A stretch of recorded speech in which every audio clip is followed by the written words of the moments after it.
بسم اللہ الرحمن الرحیم. ناظرین السلام علیکم. میں ہوں آپ کا میزبان صابر شاکر. آج ہے 4 اور 5 جنوری کی درمیانی شب.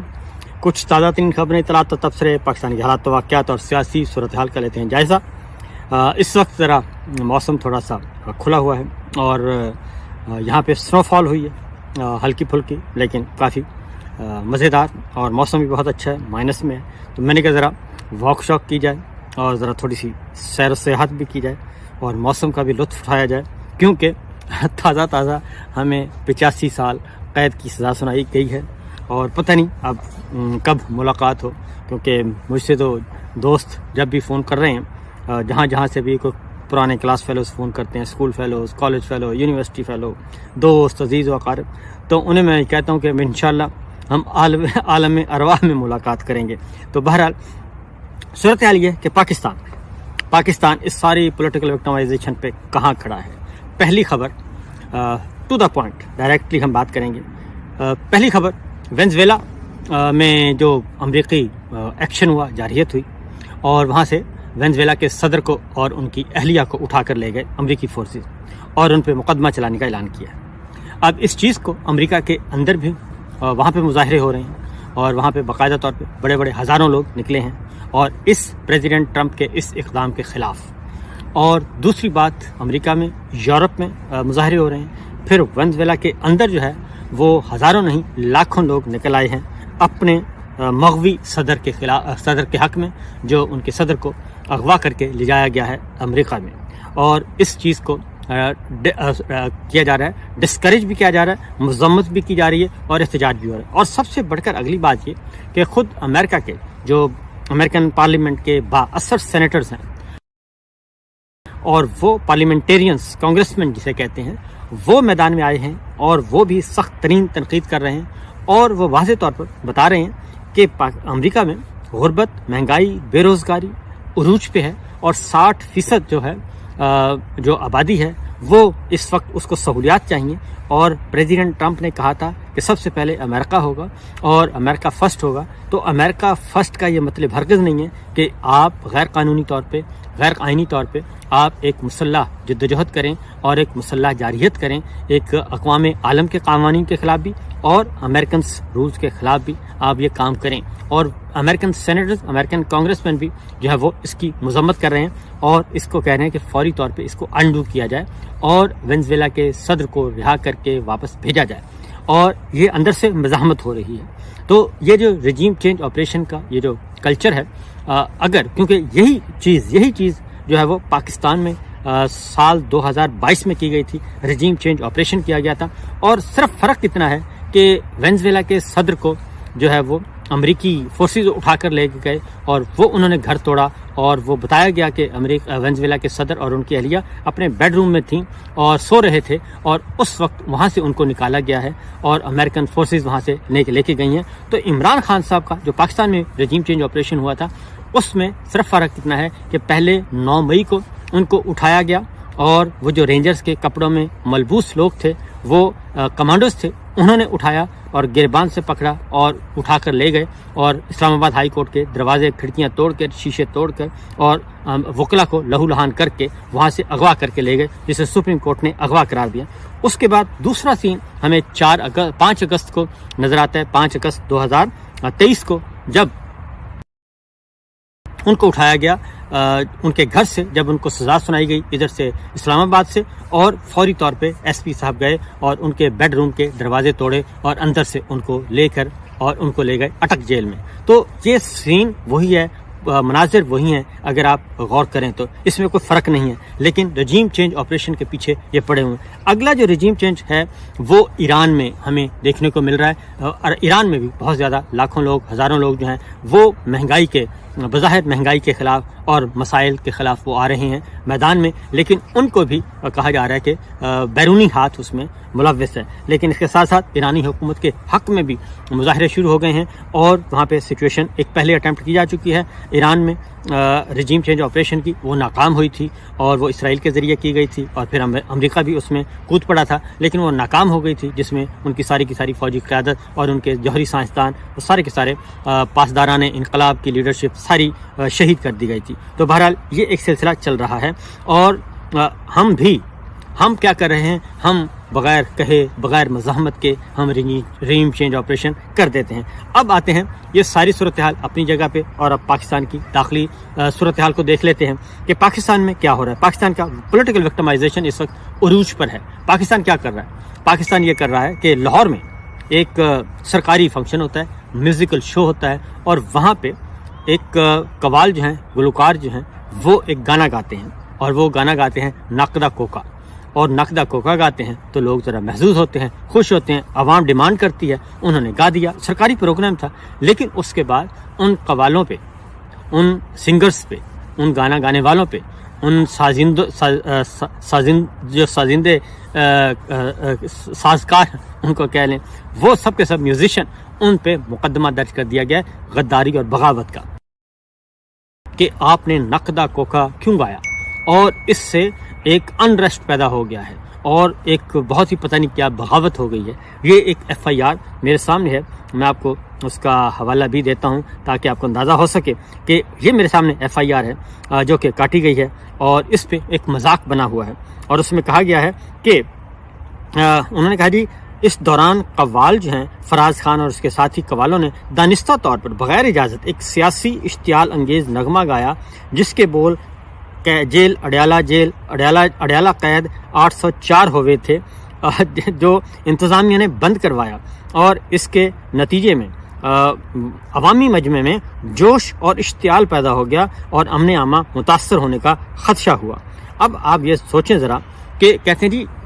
جوش اور اشتعال پیدا ہوا، اشتعال نہیں تھا، وہ جوش تھا، اور وہ جوش پیدا ہوا، اور جوش نے پیدا ہو کے وہی کام کیا جو کہ کرتے تھے، اور عوام خوش ہوئے، لیکن ان پہ غداری کا مقدمہ درج کر لیا گیا۔ پچھلے ولاگ کو ضرور سن لیجیے گا، اس میں نے ایاز امیر صاحب کا خاص طور پہ ایک تجزیہ ہے، اس پہ میں نے بات کی ہے، وہ بہت زبردست ہے کہ کس طریقے سے یہ پچھلے 3 سال سے پونے 4 سال مجموعی طور پر، اور جناب فیلڈ مارشل پچھلے 3 سال سے اپنے سارے کا سارا پورا ٹینیور انہوں نے اسی مقصد پہ ضائع کر دیا کہ کسی طریقے سے یہ جو ہمارا ہے عمران خان اور پاکستان تحریک انصاف اور پاکستان کے عوام یہ فتح ہو جائیں، وہ ابھی تک فتح نہیں ہو رہے۔ آگے بڑھتے ہیں،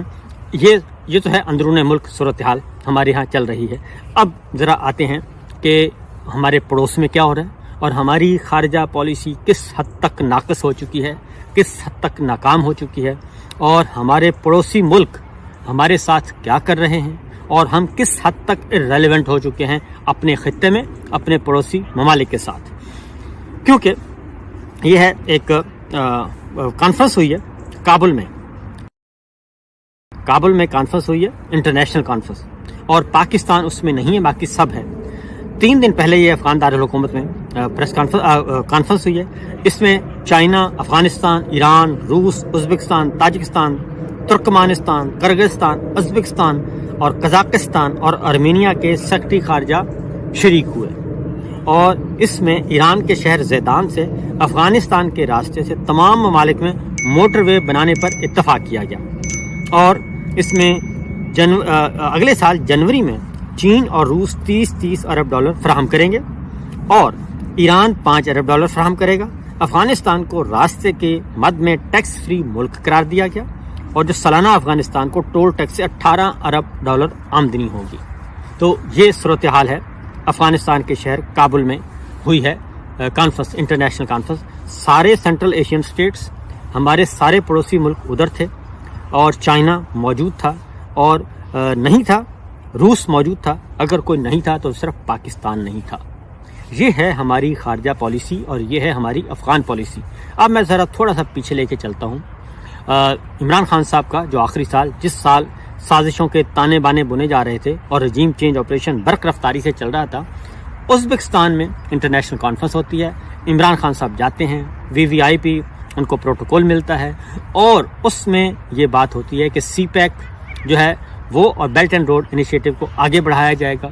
اور افغانستان کے راستے سے پاکستان سینٹرل ایشین اسٹیٹس کی طرف بڑھے گا، تجارتی راہداری اس کو مزید دور کھینچ دیا جائے گا، اور تجارتی راہداری جو ہے چائنا سے پاکستان، افغانستان اور آگے سینٹرل ایشین اسٹیٹس کی طرف ہم بڑھیں گے، اور ہم ایک کاروبار کریں گے، ہماری ایکسپورٹس بڑھیں گی، اور سستی اشیاء ملیں گی ہمیں، اور ریلوے ٹریک بھی بچھایا جائے گا، اور بائی روڈ بھی اقتصادی راہداری جو ہے اس کو بائی روڈ بھی اس کو پھیلایا جائے گا. یہ تھا اس وقت. اور اس کے بعد پاکستان اسلام آباد میں اس زمانے میں عمران خان صاحب کے زمانے میں ہوتی ہے اسلام آباد میں ایک انٹرنیشنل کانفرنس اس ریجن کے جتنے بھی انٹیلیجنس چیف سارے کے سارے پاکستان پہنچتے ہیں سوائے بھارت کے. اور اس میں روس بھی تھا, اس میں چائنا بھی تھا, اس میں افغانستان بھی تھا, اس میں سینٹرل ایشین اسٹیٹس تھیں, اس میں ترکی تھا, اور یہ سب کے سب جو ہے وہ سارے پاکستان میں پہنچتے ہیں. تو اس وقت کی یہ پالیسی تھی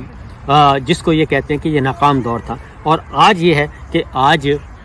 اتنی بڑی پریس کانفرنس, اتنی بڑی انٹرنیشنل کانفرنس ہوتی ہے اور ساری کی ساری معیشت سے متعلق ہے اور اکانومی سے متعلق ہے, اور جو جیو اکنامک کی طرف جانا چاہ رہے ہیں سارے کے سارے ہم اسی ڈگر پہ چل رہے ہیں. ہم کیا کر رہے ہیں, ہم وہی افغانستان کو بیچنے کی کوشش کر رہے ہیں, وہی افغان جہاد کو بیچنے کی کوشش کر رہے ہیں. ہم کبھی غزہ میں ٹانگ اڑاتے ہیں, ہم کبھی کسی جگہ ٹانگ اڑاتے ہیں, ہم کبھی لنچ کرتے ہیں, اور ہمارے پاس حاصل وصول کیا ہے 0 + 0 + 0 = 0. یہ ہے ہمارے حالات و واقعات. اور یہ جو تصویر ہے جو کابل میں ہونے والی, یہ رونا آتا ہے کہ کہاں ہم تھے اور کہاں ہم یہ لے آئے ہیں. اس کی وجہ صرف ایک ہے کہ آپ نے پچھلے 3 سالوں میں جناب بادشاہ سلامت اور جناب علی شریفیہ آپ نے کوئی کام نہیں کیا سوائے اس کے کہ کس طریقے سے آپ نے پاکستان کے عوام کو فتح کرنا ہے, عدلیہ کو کیسے فتح کرنا ہے, اور باقی جو ادارے ہیں ہمارے کیسے فتح کرنے ہیں, پارلیمان کو کیسے فتح کرنا ہے, سیاسی جماعتوں کو کیسے توڑنا ہے, میڈیا کو کیسے آپ نے کنٹرول کرنا ہے, یہ سب کچھ آپ نے کرنا ہے. تو یہ ساری چیزیں جو ہیں وہ ہو رہی تھیں. تو یہاں پہ اس وقت لوگ سیر کر رہے ہیں اور اپنے اپنے جو اینیملز ہیں, خاص طور پہ یہاں پہ کتوں کا بہت شوق ہے اور کتے پالنے کا بہت شوق ہے. یہاں پہ بہت زیادہ ان کی اوور آل سب کی جاتی ہے, لیکن بہت زیادہ قدر کی جاتی ہے, ان کو کھلایا پلایا ان کی دیکھ بھال کی جاتی ہے. تو میں جب سے آیا ہوں 4.25 سال ہو گئے ہیں مجھے تقریباً پاکستان سے باہر, تو میں نے یہاں آ کے جو جانوروں کی عزت اور قدر و منزلت دیکھی ہے, اس کے بعد میں نے 4.25 سال ہو گئے میں نے کسی کو کتا نہیں کہا, کیونکہ یہاں پہ کتوں کی عزت بہت ہے. اور کسی کو غصے میں بھی آ کے یا کسی کو برا بھلا کہنے کے لیے میں نے کتے کا ورڈ استعمال نہیں کیا, اور اس لیے کہ یہاں پہ کتوں کی عزت بہت زیادہ ہے. ہمارے ہاں انسانوں کی عزت اتنی نہیں ہے جتنی یہاں پہ جانوروں کی ہے. تو میرا خیال ہے کہ ہمارے حکمرانوں کو یہ باتیں بھی سمجھ لینی چاہیے, کیونکہ ان کے بچے جو ہیں وہ پوری دنیا میں گھوم پھر رہے ہیں, اور ان کے بچے وہ جا کے ضرور بتاتے ہوں گے. اپنے بچوں سے پوچھ لیں, اپنے بہن بھائیوں سے پوچھ لیں کہ جو باہر کی صورتحال ہے وہ کیا ہے. تو یہ ہے سچویشن. اب آگے بڑھتے ہیں کہ کہا جاتا تھا ایک اگلی خبر, کیونکہ یہ خود ہی سچ جو ہے نا وہ خود بخود سامنے آ جاتا ہے. ایک اور خبر سامنے آئی ہے اور وہ میدان میں موجود ہیں ملک احمد خان صاحب. وہ آپ کو معلوم ہے بڑے مشہور کردار ہیں اور اسپیکر ہیں اس وقت پنجاب اسمبلی کے فارم 47 کے. انہوں نے ایک انٹرویو دیا ہے اور منصور علی خان کے ساتھ, اور اس میں انہوں نے پوچھا کہ آپ یہ بتائیں کہ جی جنرل باجوہ کے وہ بہت قریب ہیں اور ساری ڈیل ویل کروانے کے لیے شہباز شریف صاحب اور جنرل باجوہ کی جو ڈیل کروائی تھی نواز شریف صاحب سے بالا وہ انہوں نے کروائی تھی اور معاملات کروائے تھے, کیونکہ نواز شریف صاحب سے الگ ڈیل ہو رہی تھی باجوہ صاحب کی, اور شہباز شریف صاحب کی الگ ہو رہی تھی. تو خیر ملک احمد خان صاحب وہ مشہور و معروف کریکٹر ہیں. تو انہوں نے فارم 47 کے ویسے تو انہوں نے ان سے پوچھا گیا کہ جناب 2018 کا جو الیکشن ہے اس میں دھاندلی ہوئی تھی, کیونکہ جنرل باجوہ نے کروایا تھا. تو کہتے ہیں کہ جی بالکل نہیں, میرے پاس کوئی ثبوت نہیں ہے کہ 2018 کے الیکشن میں کوئی دھاندلی ہوئی ہو. جنرل باجوہ صاحب سے میرے بہت اچھے تعلقات ہیں, تو میرے پاس اس کے بارے میں کوئی ثبوت نہیں ہے اور میں یہ نہیں کہہ سکتا. تو لہٰذا انہوں نے یہ ایڈمٹ کر لیا کہ 2018 کا پاکستان تحریک انصاف کا جو مینڈیٹ ہے وہ اوریجنل تھا, وہ جینون تھا. اور جب ہم یہ کہتے ہیں کہ اس میں جو RTS بٹھایا گیا تھا اور اس میں جو رزلٹ روکے گئے تھے وہ صرف اس لیے روکے گئے تھے کہ عمران خان کی سادہ اکثریت کو کم کرنا مقصود تھا. عمران خان کی سادہ اکثریت تھی اس میں PTI کی, لیکن اس کو روکا گیا اور روک کے اس کے نمبرز کم کر کے اور ہیر پھیر کی گئی. تو اب وہ ملک احمد خان صاحب نے اس بات کا اقرار کر لیا ہے. ہاں انہوں نے کہا کہ ہمیں, تو انہوں نے کہا جنرل فیض پہ پھر آپ کو کس بات کا غصہ ہے, کیونکہ جنرل فیض وہی کر رہے تھے جو جنرل باجوہ کر رہے تھے. تو اگر الیکشن میں دھاندلی نہیں ہوئی 2018 میں تو پھر جنرل فیض پہ کیا غصہ ہے. کہتے ہیں جنرل فیض پہ میرا غصہ یہ ہے کہ انہوں نے ہمیں حکومت نہیں بنانے دی, اور ہم حکومت بنانا چاہتے تھے پنجاب میں اور وہ نہیں بنانے دی ہمیں, اور ہم سینٹر میں بنانا چاہتے تھے. تو میں آپ کو اس کا بیک گراؤنڈ بتا دیتا ہوں. اس کا بیک گراؤنڈ یہ ہے کہ ہمارے برادر ملکوں کو انہوں نے اپروچ کیا تھا اور برادر ملکوں کی طرف سے یہ خواہش کا اظہار کیا گیا تھا، فرمائش کی گئی تھی جنرل باجوہ سے کہ آپ شہباز شریف صاحب کو وزیر اعظم بنا دیں اور مریم صاحبہ کو بنا دیں آپ سی ایم۔ یہ اس وقت بھی 2018 میں بھی یہ فرمائش موجود تھی، اور لیکن جب رزلٹ آیا تو وہ فرمائش پوری نہیں ہو سکی اور شہباز شریف صاحب نے شیروانی سلوائی ہوئی تھی، کیونکہ انہوں نے کہا کہ برادر ملکوں نے کہہ دیا ہے تو جنرل باجوہ تو اس سے باہر جا ہی نہیں سکتے، تو لہٰذا ہماری سفارش پکی ہے تو ہم نے بننا ہی بننا ہے۔ مریم صاحبہ بھی بہت تھیں تسلی میں کہ جب بادشاہ سلامت نے کہہ دیا، بادشاہ سلامت نے چھوٹے ارضلی سرکار کو کہہ دیا تو پھر ہم تو ہماری سفارش تو پکی ہے۔ لیکن جب رزلٹ آیا رزلٹ بالکل مختلف تھا اور عمران خان صاحب اس میں سادہ اکثریت لے جا رہے تھے، پھر انہوں نے وہ سارے کا سارا جو ہے وہ اس میں کام ظاہر ہے وہ کنٹرولیبل نہیں تھا، ورنہ اس وقت 9 مئی والی جیسا فالس فلیگ آپریشن بھی نہیں ہو سکتا تھا، لہٰذا یہ گورنمنٹ عمران خان صاحب کو بنانے دی گئی اور وہ وزیر اعظم بنے، اور اس طریقے سے یہ معاملہ اب ملک احمد خان صاحب نے اس بات کی تصدیق کر دی۔ ایک اور تصدیق کر دی انہوں نے، اور وہ تصدیق کی ہے جی وزیر اعلیٰ گلگت بلتستان سابق حفیظ الرحمان کی طرف سے 9 سال بعد یہ اعزاز سید صاحب کے ساتھ انہوں نے پروگرام کیا، اور اس میں انہوں نے کہا کہ جی ڈان لیکس کے بارے میں، تو انہوں نے کہا جی ڈان لیکس کے بارے میں بالکل یہ بات درست ہے، اس وقت کے DGISI، اس وقت کے آرمی چیف راحیل شریف اور سب مل بیٹھ کے ایک میٹنگ ہوئی تھی، اور میٹنگ میں یہ ساری باتیں ہوئی تھیں، اور اس میں جو کچھ بھی ڈان لیک سے متعلق آیا وہ سارے کا سارا درست تھا، یہ انہوں نے ایڈمٹ کر لیا ہے جناب اعزاز سید صاحب کے پاس۔ اب یہ سارے معاملہ جی اپنی جگہ پہ ہیں، اب ذرا آتے ہیں ان کے حالات وقت۔ ایک اور خبر آپ کو دے دوں کہ صورتحال کیا ہے، کہ آئی ہے جی بچوں کی تعلیمی اداروں کی صورتحال آئی ہے۔ ملک بھر میں اسکول سے بچوں کی شرح میں 6 سال میں 2% کمی ہوئی ہے۔ 3 صوبائی حکومتوں میں بچوں کے اسکول لانے میں بڑی حد تک کامیاب ہو گئے ہیں۔ 3 صوبے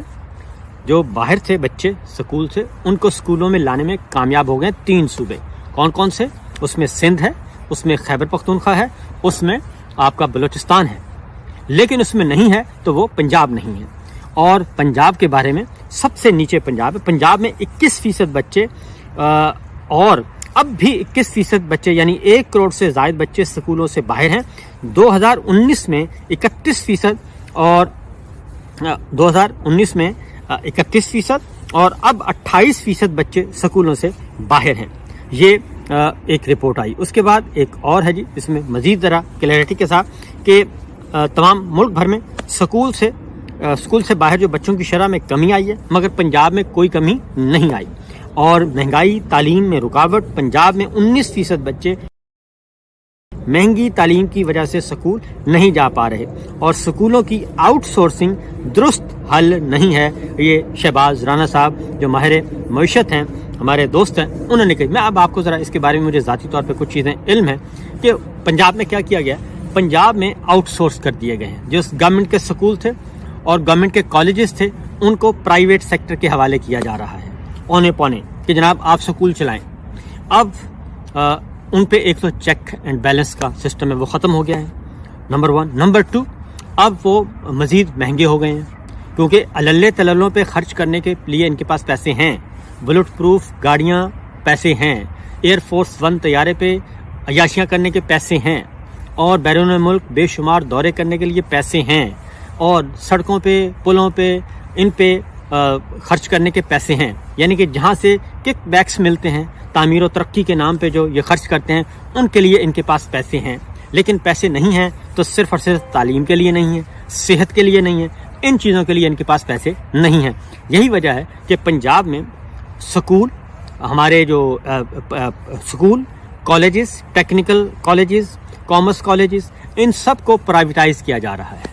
اور ان کو کہا جا رہا ہے جناب آپ لیں اور اس کو چلائیں۔ اور پھر جو لیتے ہیں، پہلی بات ہے چیک اینڈ بیلنس ختم ہو جاتا ہے، دوسرا اس کی فیسیں بڑھ جاتی ہیں۔ جب فیسیں بڑھتی ہیں تو لوگ ظاہر افورڈ نہیں کر سکتے، کیونکہ لوگ تو اپنی بجلی کا بل ادا کریں، گیس کا بل ادا کریں، یا پھر وہ بچوں کو ناشتہ کروائیں، یا بچوں کے اسکولوں کی فیس پوری کریں۔ تو یہ پوری دنیا میں ایجوکیشن فری ہے، لیکن پاکستان میں ایسا نہیں ہے، اور وہاں پہ پرائیویٹائز کیے۔ اسی طریقے سے ہیلتھ سینٹر جو ہیں وہ پرائیویٹائز کیے جا رہے ہیں، کسانوں کو برا حال کر دیا گیا ہے، اور کسانوں کی جو فصلیں خریدی جاتی تھیں وہ ان سے خریدنا بند کر دی گئی ہیں، وہ ان کو حوالے کر دیا آڑھتیوں کے اور مل مالکان کے۔ تو یہ ہے پنجاب کا بدترین حالات۔